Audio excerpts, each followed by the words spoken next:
Andrews just announced that vaccines are now mandatory for all essential workers, which I heard someone say is actually 1 million workers.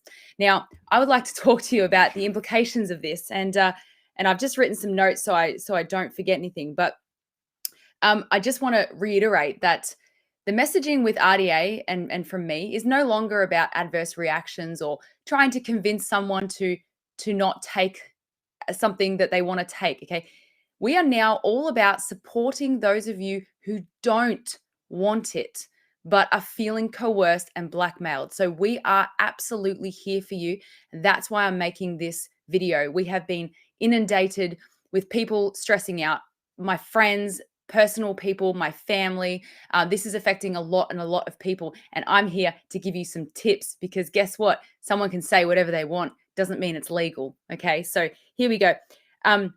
I do think it's quite strange that on the exact same day that there was a very successful event Australia-wide called Reclaim the Line, which was specifically designed for frontline workers and essential workers like teachers, doctors, firefighters, etc. It was Australia-wide and it was extremely successful, run by Christian Mack, Teachers United Australia.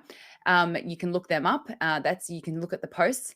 It was Australia-wide. It was extremely successful. Thousands and thousands and thousands of teachers and these types of people. On the exact same day, Daniel Andrews says, "Oh, you're protesting against mandatory medical procedures. Oh, I'm going to make it mandatory." Okay, this is what a tyrant does. He doubles down when he gets shown up. He doesn't like what happened. Okay, so this is a reaction to that. It's it's not a coincidence. I'm going to tell you that.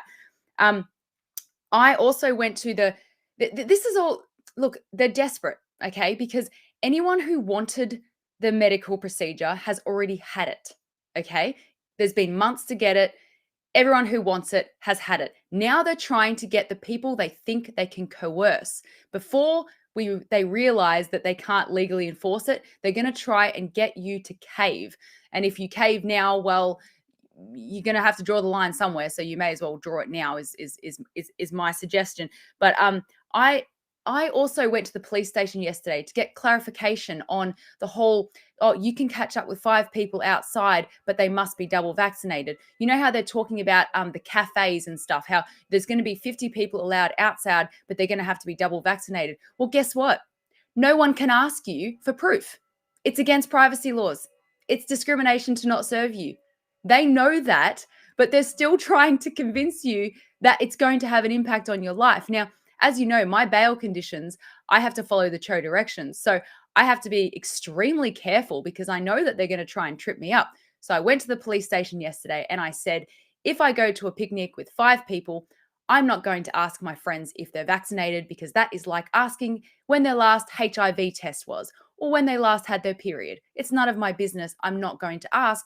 What's going to happen to me? Am I going to go back to prison, etc., etc.? They said no. I said, okay, so if you come up to my picnic group and are you allowed to ask for our vaccination status? He said, no, it's against privacy laws. And I said, I know that, but why are the chief health officers allowed to stand up there on TV and make all these claims that there's going to be an apartheid between vaccine and unvaccinated, vaccinated and unvaccinated, when it's absolutely impossible to enforce? Okay, it's all smoke and mirrors, guys. I'm telling you, there are legal battles all over Australia. It's going to get blown out of the water. They're desperate. The protest happened, was successful. Well, I would say it was an industrial action. Daniel Andrews then does that. I mean, it's typical tyrant sort of behavior. I'm not finished, but I'm nearly finished. Hang on one second. So I actually think they're lying about the 80% vaccination rate or 75 or whatever, because if it was that high, then most of these frontline essential workers would already be vaccinated. So have a think about that. Why would they have to mandate it for an entire, not even an industry, but an entire classification of workers if that many people were lining up to get it? So it's just my opinion and I don't have proof of it, but my opinion is that they're lying about those numbers. So that's why they're desperate. So if you all don't get the jab on the 15th of October, how are they going to replace you all? They can't. Okay? They can't. So Just like in New South Wales, they said it was going to be mandatory for construction workers, and then 3 weeks later, they're like, "Nah, don't worry, you can go back to work now." So all those people who got it are like, "Oh, I didn't even have to get it."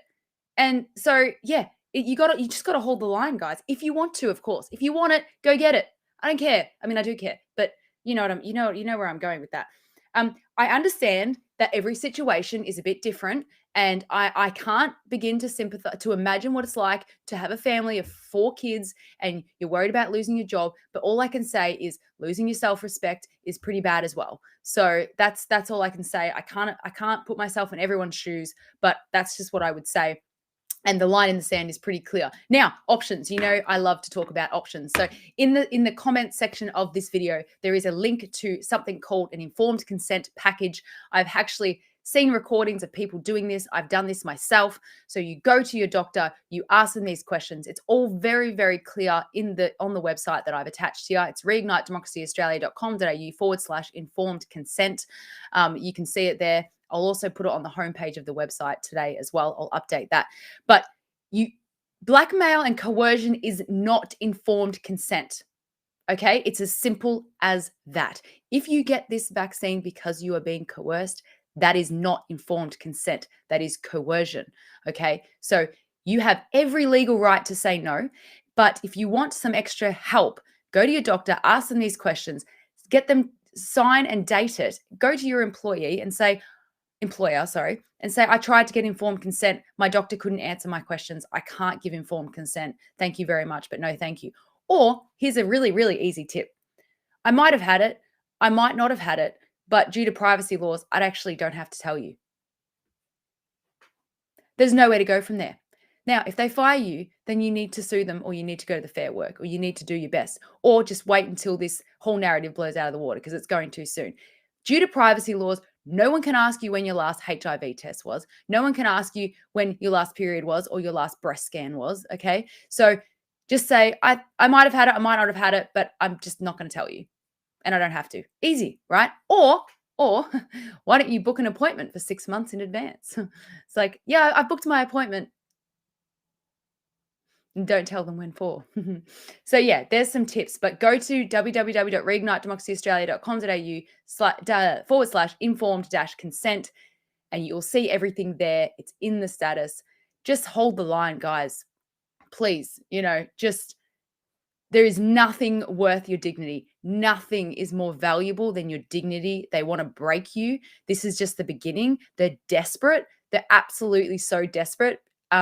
And yeah, we have to have unity, and like a quote that I posted the other day is, during times of psychological warfare, collective courage of conviction is going to be our strongest weapon. We have to fight fire with fire. If someone's got a sword, you probably should have a sword too, right? They're playing with our mind. We need to play with their mind right back. And that is by being strong and having courage of conviction. Figure out what your ethics are and stick to them. There is nothing more valuable than your self-respect.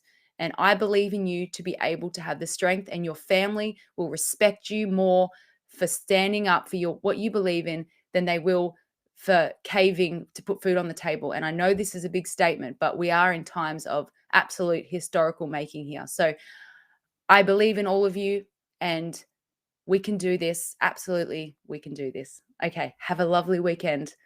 Love you all.